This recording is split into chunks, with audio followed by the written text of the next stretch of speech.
documents and everything that's out there, do you think that this was a massive Ponzi scheme where people just didn't do due diligence, or was there major effort at subterfuge, hiding right and left the information? I think it's a little bit of both. What you'll see is Madoff clearly manipulating the strings of orchestrating a large Ponzi scheme. Now, the question is, who else was in cahoots with him?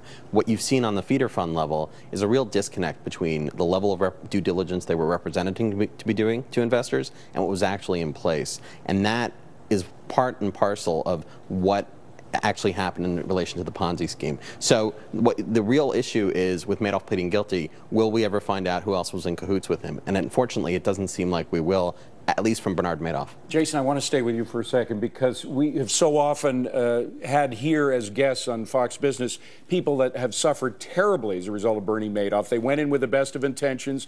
They did due diligence, got second opinions, went with Bernie, lost everything. Some of these people are living out of trailers. Sure. Are we going to hear from them in the sentencing? Yes, they've submitted to U.S. District Judge Jenny Chen a list of victim statements, and some of them are actually going to present. Similarly, Madoff is going to give a remorse statement where he's going to express his sentiments on that, and that's something that the judge will consider in issuing his sentence. Jacob Frankel, you're a former SEC insider. How much does how much stock does a judge put in these letters that come from the victims? Do they end up reading them all? We've got hundreds and hundreds of victims here potentially from Bernie Madoff.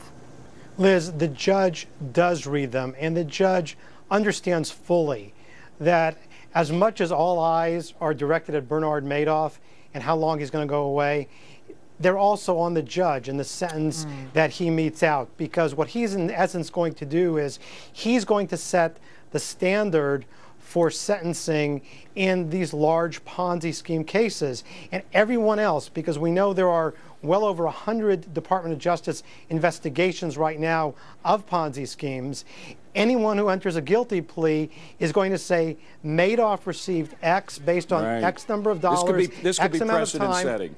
This it's going to be the benchmark against which everybody's going to measure sentences. Jacob, we got to leave it at that. Thank you so much for coming. Jacob Frankel, Jason Scharfman. Again, the book is Hedge Fund Operational Due Diligence, Understanding the Risks. Thank you both, gentlemen. Well, Michael Jackson topping the charts just hours